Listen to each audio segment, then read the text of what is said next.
Bom, então eu quero convidar vocês para abrirem novamente, o texto que nós mencionamos no culto, a primeira carta de João, capítulo 2, de 7 a 11. Primeira epístola de João, capítulo 2, de 7 a 11.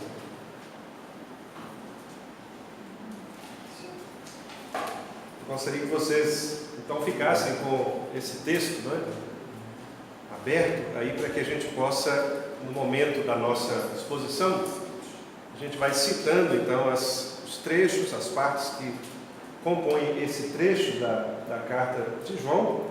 Os irmãos então poderão localizar aí, fazer as suas anotações. Vamos orar mais uma vez?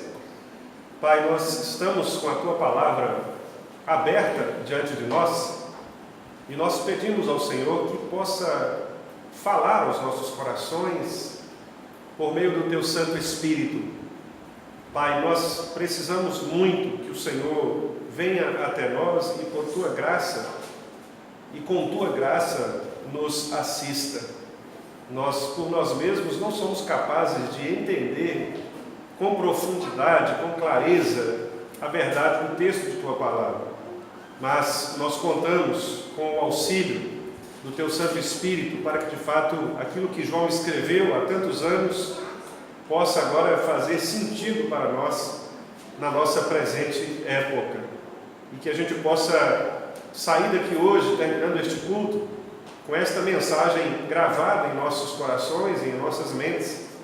E mais importante do que isso, que nós possamos praticá-la no dia a dia, nas nossas diversas relações sociais, nossas relações afetivas, na nossa relação com o nosso próximo, com a sociedade na qual nós vivemos e naquela onde o Senhor nos colocou para fazermos a diferença, sendo sais e luzes neste mundo. Que o Senhor, portanto, fale conosco, ó Deus, por meio do Teu Santo Espírito. É o que te pedimos em nome de Jesus. Amém. Meus irmãos, uma das exigências mais requeridas por parte dos cristãos em todos os tempos é a comunhão.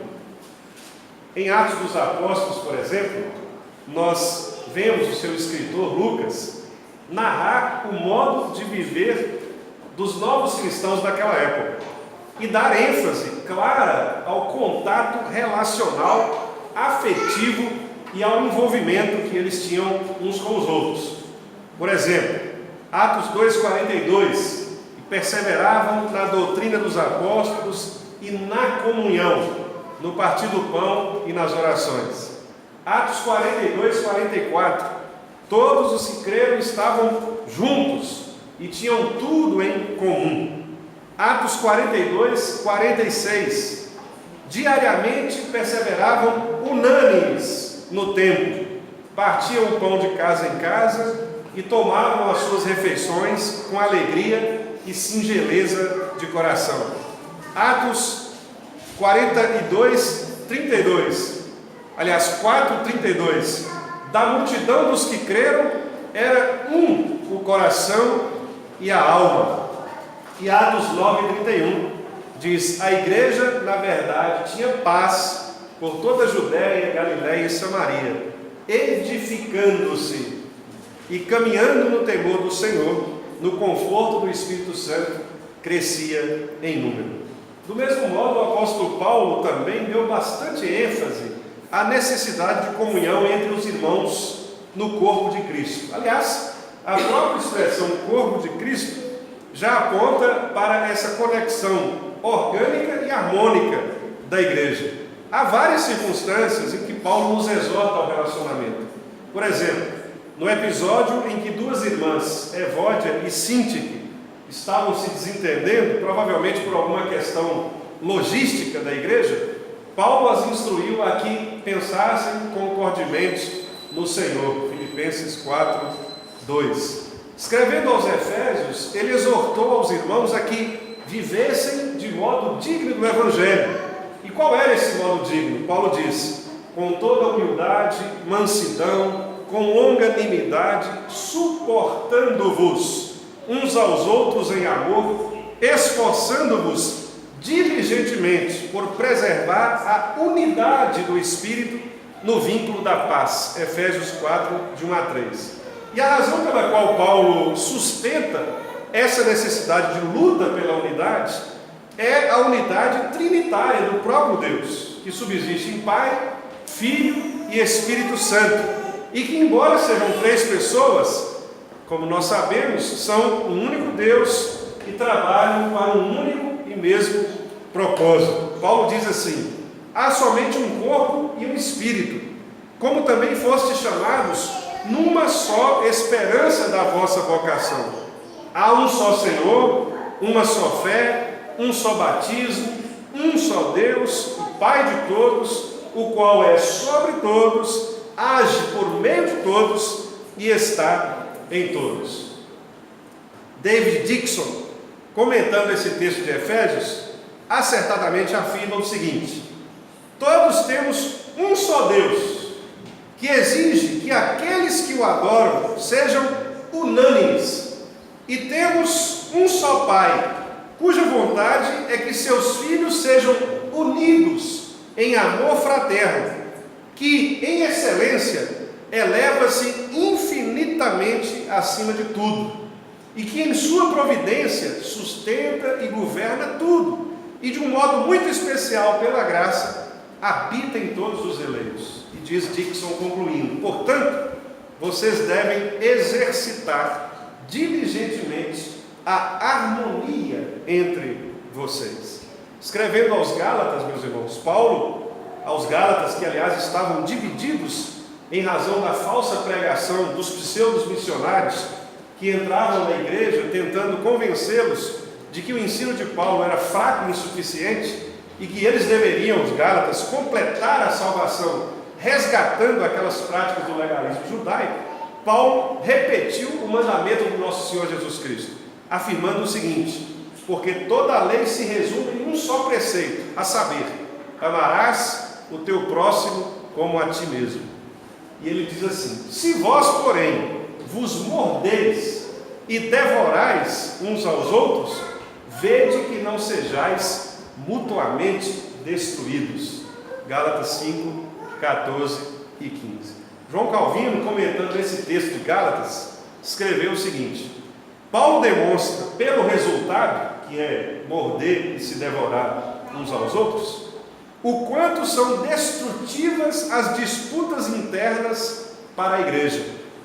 Deveríamos nos lembrar sempre, diz Calvino, toda vez que o diabo nos tenta a nos envolvermos em disputas, de que o desacordo entre os membros dentro da igreja não pode levar a nada além de ruína e destruição do corpo inteiro. O nosso Senhor Jesus Cristo, meus amados irmãos, disse aos seus discípulos que o amor deles, de uns para com os outros, deveria ser a marca mais evidente do seu cristianismo e a forma mais poderosa de evangelismo. Jesus disse assim: novo mandamento vos dou, que vos ameis uns aos outros, assim como eu vos amei, que também vos ameis uns aos outros. E ele diz: nisso conhecerão todos que sois meus discípulos. 2 pontos: se tiverdes amor uns com os outros. João 13, 35. E ainda na sequência da sua instrução, o próprio Jesus Cristo orando a Deus, o Pai, por nós, seus irmãos, naqueles momentos que precederam a ida de Cristo à cruz, ele afirmou o seguinte: não rogo somente por estes, mas também por aqueles que vieram a crer em mim, por intermédio da sua palavra.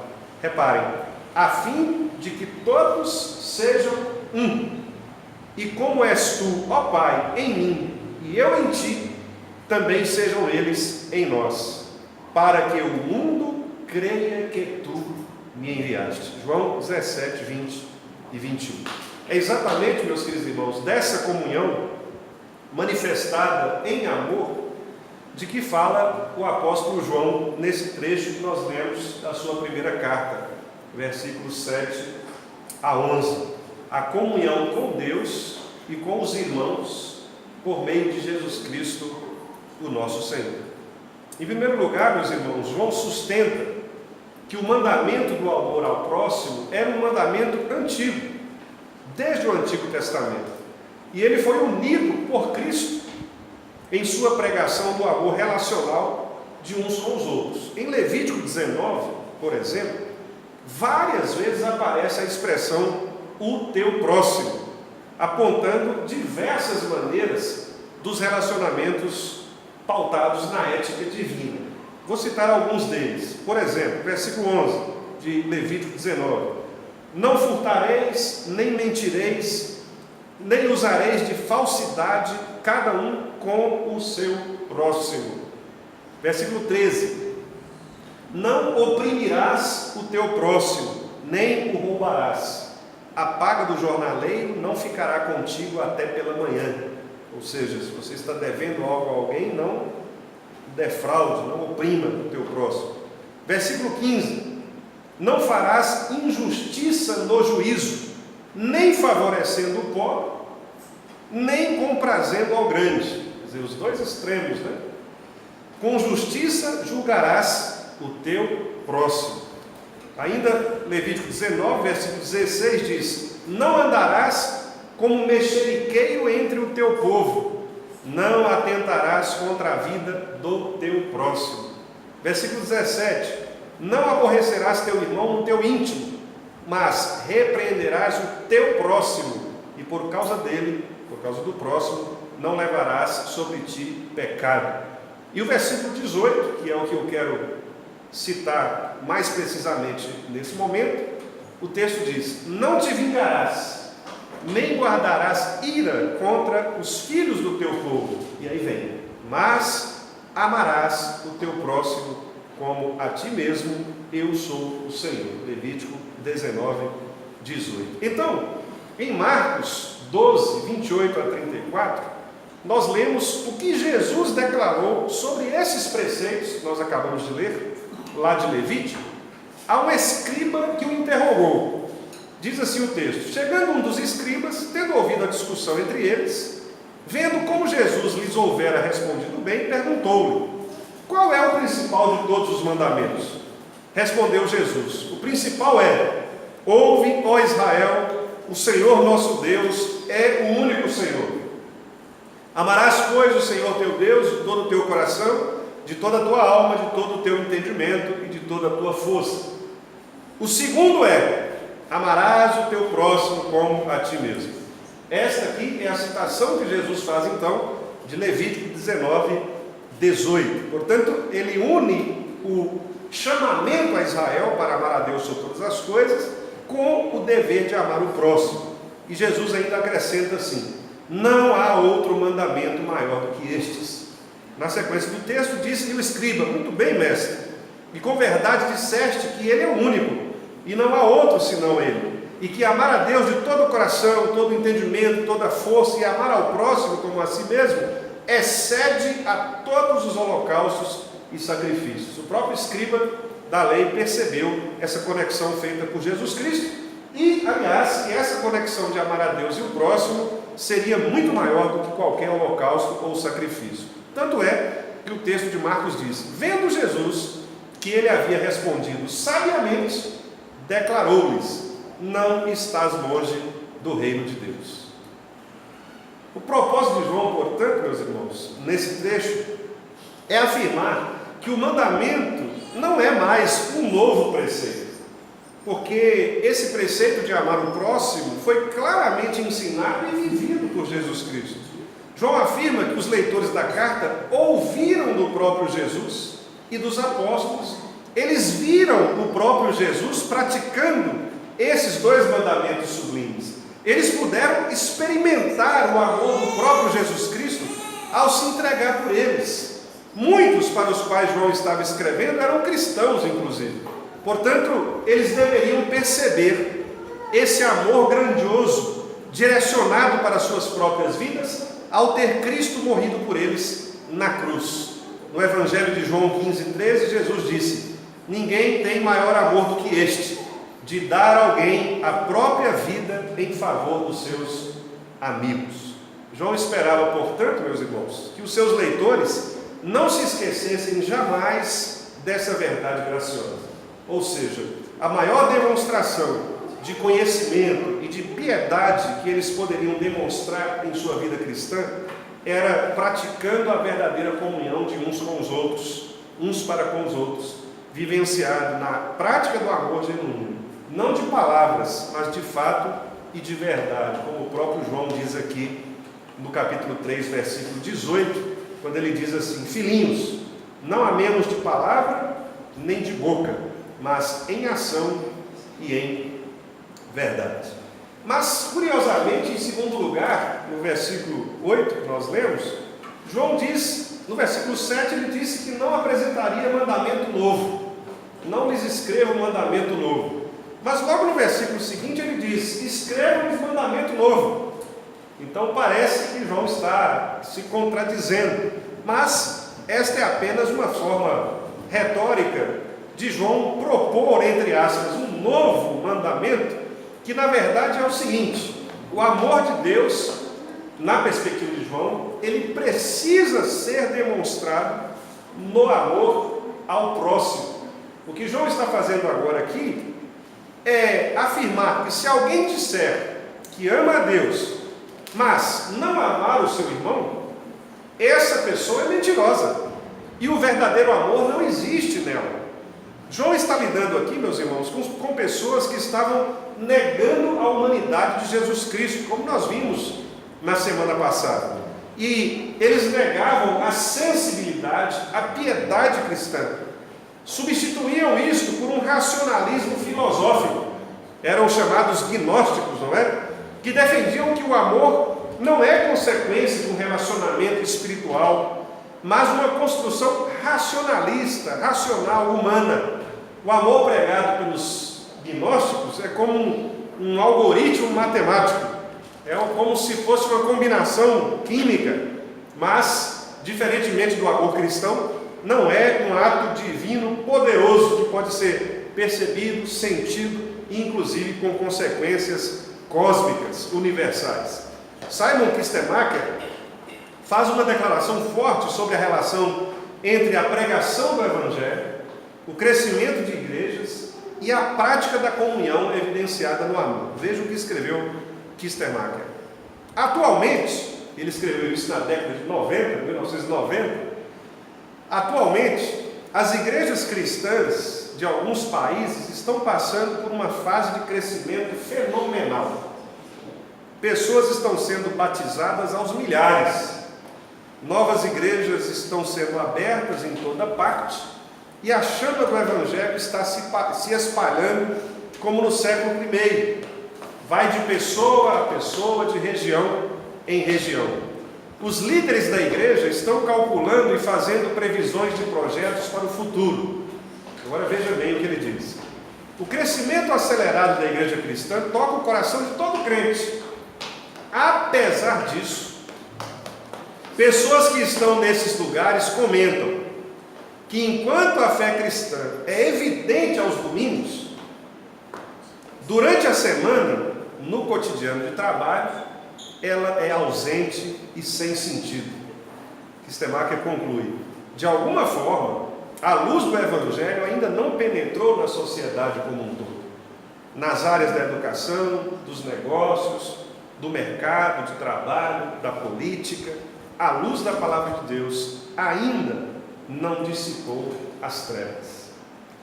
Em seu livro Caridade e seus frutos, um estudo sobre o amor em 1 Coríntios 13, o pastor congregacional e puritano Jonathan Edwards nos pergunta o seguinte: se você se denomina cristão, onde estão suas obras de amor?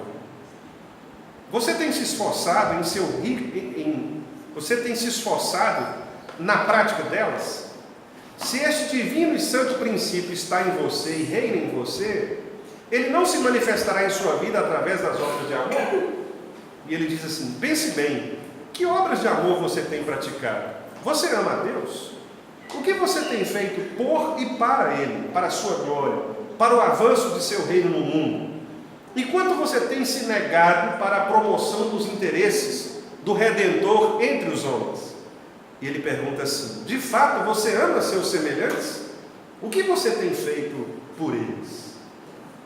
Meus irmãos, João argumenta, em terceiro lugar, que se de fato amamos a Deus e falamos que amamos o nosso irmão, não devemos dizer uma coisa e fazer outra diferente. João diz: se dissermos que amamos o nosso irmão, mas o odiamos, então ele diz: estamos nas trevas. Repare, há um contraste imenso que João propõe entre luz e trevas. No versículo 5 do capítulo 1, ele disse: Deus é luz e não há nele treva nenhuma. Portanto, meus irmãos, o que João quer mostrar é que a maior demonstração de que a luz do Evangelho está penetrando no mundo é na forma do amor de uns para com os outros. As trevas ainda existem, diz João aqui no versículo 8, porque ele diz: pois as trevas estão se dissipando. Mas as trevas ainda estão aí, elas ainda existem. O que faz com que as trevas se dissipem, no entendimento de João, é o espalhamento do amor de Cristo nos corações dos homens. João diz no seu Evangelho, capítulo 1, versículo 9, que é a verdadeira luz que, vinda ao mundo, ilumina a todo homem. Portanto, meus irmãos, é na forma de amar que os homens poderão perceber a luz do verdadeiro Evangelho, não em seus juízos, críticas ácidas, pautadas na religiosidade, mas numa demonstração de amor, perdão e misericórdia. Não é por meio, meus irmãos, de juízos temerários, juízos raivosos, às vezes defesas violentas e grosseiras da verdade, mas falando a verdade em amor, como disse o apóstolo Paulo. O amor, meus irmãos, não se faz com rebeldia, com dureza, com violência.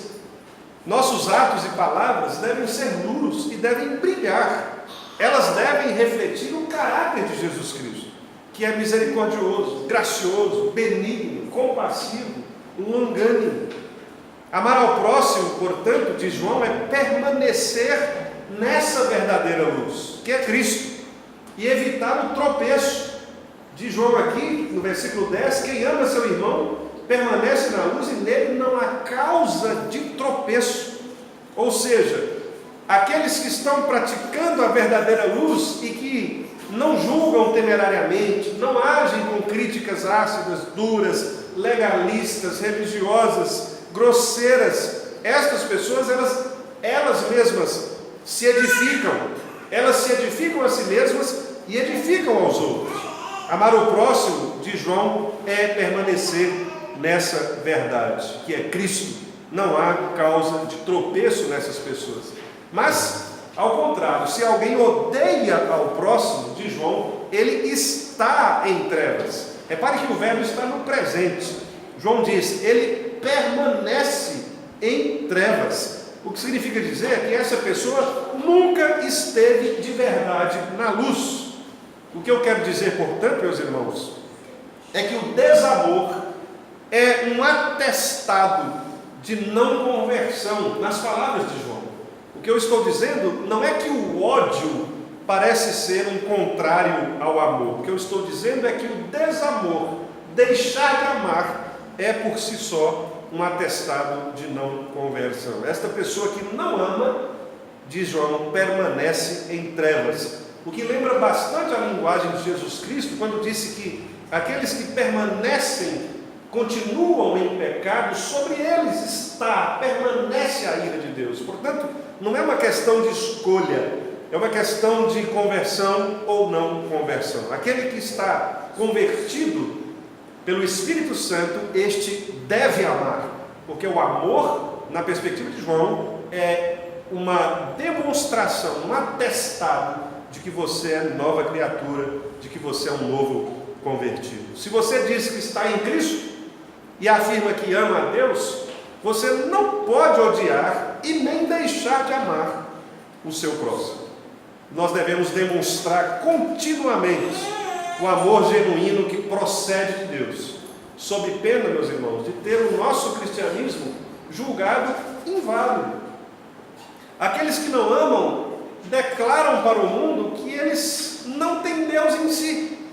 Eles estão nas trevas, estão perdidos, não sabem para onde vão.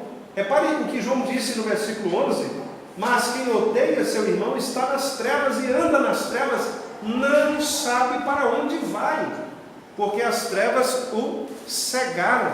Essa é uma das razões, eu creio, meus irmãos, certamente, porque muitas pessoas às vezes parecem não ter rumo na vida, e embora tentem até algum sucesso, elas não conseguem encontrá-lo. Falta a elas a dinâmica do relacionamento cristão, que é o amor genuíno. Se elas não amam, acabam agindo por vaidade, inveja, egoísmo, autossuficiência, e portanto elas se perdem neste caminho de trevas. Se por acaso, meus irmãos, nós resolvêssemos perguntar agora, como aquele intérprete da lei, que querendo justificar-se, na linguagem de Lucas, perguntou a Jesus assim: mas quem é o meu próximo? Isso está lá em Lucas 10, 25 a 37, a conhecida parábola do bom samaritano. O pastor Calvino afirmou o seguinte, respondendo quem é o próximo, resumindo todo o ensino de Jesus Cristo naquela parábola. Calvino disse assim: a palavra próximo abarca cada pessoa viva. Nós somos unidos pela mesma natureza, ou seja, a imagem de Deus deveria ser um laço de união especialmente sagrado. Repare agora o que diz Calvino: não há distinção entre amigo e inimigo, pois a impiedade das pessoas não pode anular o direito da natureza. É brilhante isso, porque o que ele quer dizer é que nós não devemos amar as pessoas porque elas são simpáticas a nós ou não. Nós não devemos amar as pessoas porque elas falam a nossa língua, porque elas vestem das mesmas roupas que vestimos, porque elas são do mesmo grupo social. Nós devemos amar as pessoas porque elas são imagem e semelhança de Deus. Esta é a razão pela qual nós devemos amar a todas as pessoas. Por que devemos amar os homossexuais, portanto? Porque eles são homossexuais? Não, porque eles são imagem e semelhança de Deus. Devemos amar os pecadores em geral? Por que razão? Porque são imagem e semelhança de Deus. Meus irmãos, eu quero citar para concluir novamente o pastor Jonathan Edwards. É um trecho relativamente longo, mas eu achei extremamente pertinente citá-lo aqui. Eu queria toda a sua atenção para você ouvir o que escreveu Jonathan Edwards, alimentando o nosso coração sobre o que devemos fazer, ou o que significa praticar esse amor, esta comunhão de que nós estamos falando aqui. Ele diz assim: o amor nos disporá a andarmos humildemente entre os homens, nos inclinará a nutrirmos pensamentos elevados acerca dos outros e a pensarmos que eles são melhores do que nós. Aí eu faço a minha pergunta: quantas vezes nós somos levados a pensar mais de nós mesmos do que realmente nós somos, e de fazermos os outros bem menores do que eles são, às vezes por nossa vaidade e por nosso egoísmo? Edwards continua assim: o amor disporá os homens a todos os atos de misericórdia para com os seus semelhantes, quando estiverem enfrentando alguma aflição, calamidade, pois somos naturalmente dispostos à piedade para que os amamos quando são afligidos. O amor disporá os homens a fazer doações aos pobres, carregar as cargas alheias e a chorar com os que choram, tanto quanto a alegrar-se com os que se alegram. E aí eu faço também aqui a minha pergunta entre parênteses: quantas vezes nós invertemos essas atitudes e nos alegramos com o sofrimento do outro, ou nos entristecemos com a alegria do outro por causa de um sentimento invejoso e egoístico, né? O Edwards continua: o amor disporá os homens aos deveres que devem uns para com os outros em seus diversos lugares e relações. Ele disporá um povo a todos os deveres para com seus governantes, a dar-lhes aquela honra e submissão que são parte do seu dever para com eles. Disporá os governantes a liderar o povo sobre o qual são postos com justiça, seriedade, fidelidade, buscando o seu bem e não por algum capricho pessoal. Infelizmente é o que mais temos na nossa política, né? Governantes que governam por capricho pessoal. E se tivessem amor, este amor aqui, certamente seria diferente. Edwards continua: ele disporá um povo a todo dever legítimo para com seus pastores, atentar os seus conselhos, instruções, submeter-se a eles na casa de Deus, sustentá-los com simpatia, orar por eles. Disporá também os pastores a buscarem fiel e incessantemente o bem das almas do seu povo, velar por eles como quem tem de prestar contas. O amor disporá ao bom relacionamento entre superiores e inferiores. Disporá os filhos a honrarem os seus pais, os empregados a serem obedientes a seus patrões, não porque estejam olhando, os patrões estejam olhando, vigiando, mas com um coração singelo, sincero. Disporá também os patrões ao exercício da brandura e a bondade para com os seus empregados. E eu acrescentaria aqui ainda tantas outras coisas, não é? O amor dispõe o marido a amar a sua esposa, como Cristo amou a igreja. Dispõe a esposa a amar o seu marido, sendo também submissa a ele. Dispõe os pais a amarem os seus filhos, como Cristo, como Deus amou o seu filho, ali na cruz do Calvário, o resgatou da morte. Então, meus irmãos, o que eu quero dizer para finalizar é que se nós afirmarmos e afirmamos que temos comunhão com o Pai, se nós dissermos que temos comunhão com Jesus Cristo, se nós dissermos que somos cristãos, se levantarmos a bandeira e anunciarmos às pessoas que somos cristãos, nós devemos, todos nós, nos esforçar diligentemente para termos comunhão com os nossos irmãos. A ausência de comunhão é, eu repito, um atestado perigoso de que talvez o nosso cristianismo não esteja sendo vivido de modo como Cristo o instituiu. Mas, ao contrário, será a nossa comunhão, será esse amor constante e fraterno que autenticará e atestará a nossa comunhão com o Senhor. A ideia de João, portanto, é dizer que quando nós amamos o nosso próximo, quando nós amamos os nossos irmãos, nós então estamos demonstrando, quando amamos os nossos irmãos, nós estamos demonstrando a verdadeira comunhão, estamos demonstrando a verdadeira comunhão com o Senhor.